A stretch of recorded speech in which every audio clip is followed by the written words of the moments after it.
3. Government as a monopoly, or the politics of death. In Genesis chapter 11, verses 1 to 4, we have the account of the building plan for the Tower of Babel, man's great early effort at a total one-world state. The tower was to be the world's governmental centre. They were determined to make a name, Shem, for themselves, an expression for acquiring fame or a reputation ever since. This is the meaning making a name for oneself has acquired from this account. It did not have that meaning then, given the unity and proximity of men one to another. To make a name or a Shem for themselves was their goal as against God. God rightly saw their effort as directed against himself. This world governmental centre represented a rebellion against God and God's judgment. Two great facts of judgment were in the minds of all. First, there was the fall and the curse. Second, there was the flood. To rebel against God means to wage war against his law or rule, and against all the judgments based upon that law and government. The tower thus was, as Leopold said, the symbol of defiance of God. It was man's attempt to veto God's judgment. By means of a humanistic scheme of government, law and science, men would attempt to subvert the efficacy of God's law and judgment. The tower represented a scientific mastery of building and engineering problems. As a stepped pyramid, it was a symbol of man's ascent, step by step, into power and divinity. Thus, to make a name for themselves meant to supplant God as the governing power. The fact of government is an important one. God alone is Lord or sovereign, the governing power over all things. In terms of his law word, government on the human scene is decentralized. The 7 key areas of government under God are the self-government of the Christian man, the family, the church, the school, our vocation, our society, and civil government, which is one government among many. Each of these areas are further decentralized. The family is a good example. The Bible makes clear that the husband is the head of his wife and household, not the sole governor. Ephesians chapter 5, verse 23.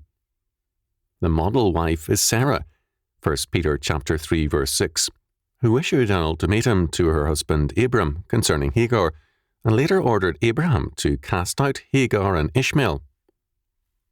God vindicated Sarah and commanded Hagar to obey Sarah. In all that Sarah hath said unto thee, hearken unto her voice. Genesis chapter 16, verses 1 to 16, chapter 21, verses 1 to 21. Most churches today would have insisted on putting Sarah on trial as a rebellious wife. The wife, thus, clearly has governing powers. The children also have various duties, and hence powers delegated to them. There is a very important fact here. Work under God is a form of government.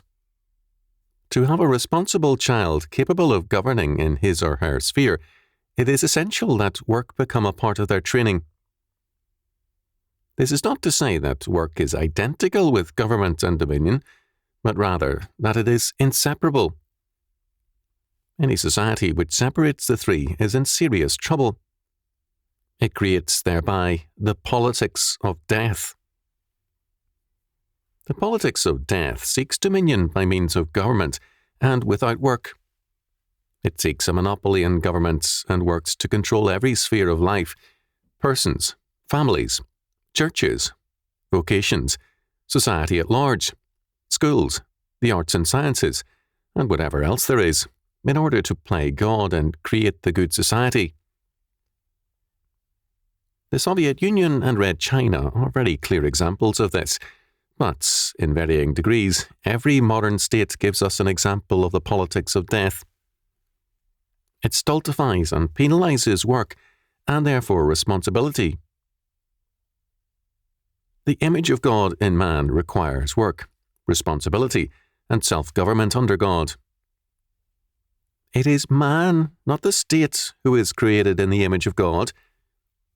For the state to usurp the governing functions beyond its appointed place is to attempt to play God.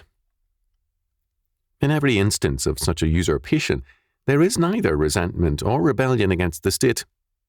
The state is not a person, nor a responsible, conscious entity. It is an institution.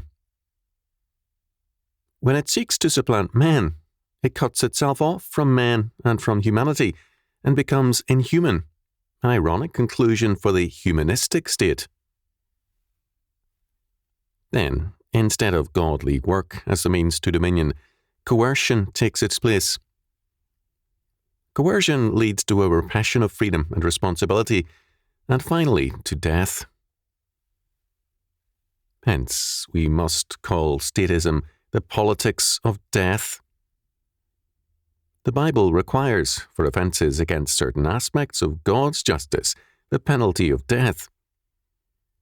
The humanistic state requires the death penalty, not for violations of God's justice, but the state's laws, a vast difference. Death then becomes the final solution to problems, the first step being statist coercion.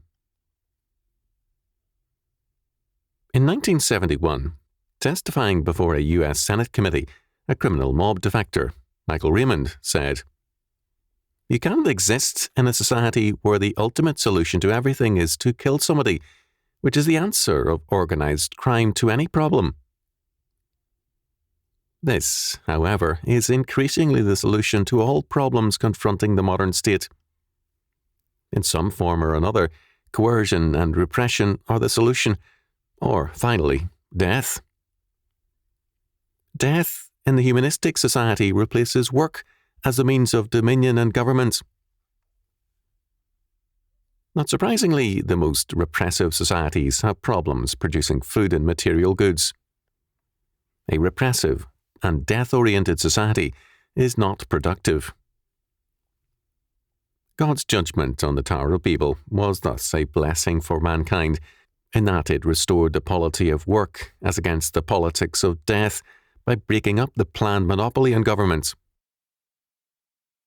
We have, today, in court decisions, federal and state legislatures and administrations, and in the thinking of many humanistic voters, a great trust in the politics of death and a readiness to grant a monopoly on government to the state.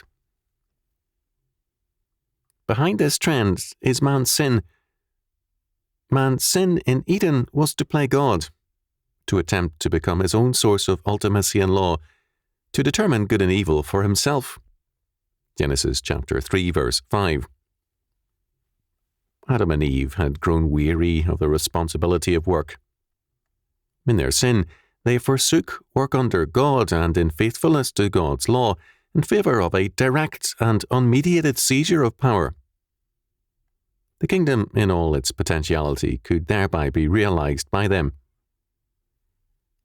God's fiat word can create anything. Why not utilize man's fiat word to create a new heaven and a new earth? The Tower of Babel renewed this quest, as has the modern humanistic state. In the process, work has been relegated to slaves. The Soviet Union is economically dependent on the slave labor camps. Only there are men to any degree productive. The production of slaves, however, is not dominion-oriented, but survival-governed, and the state which depends on it has no good future. In every age, God confounds all towers of Babel.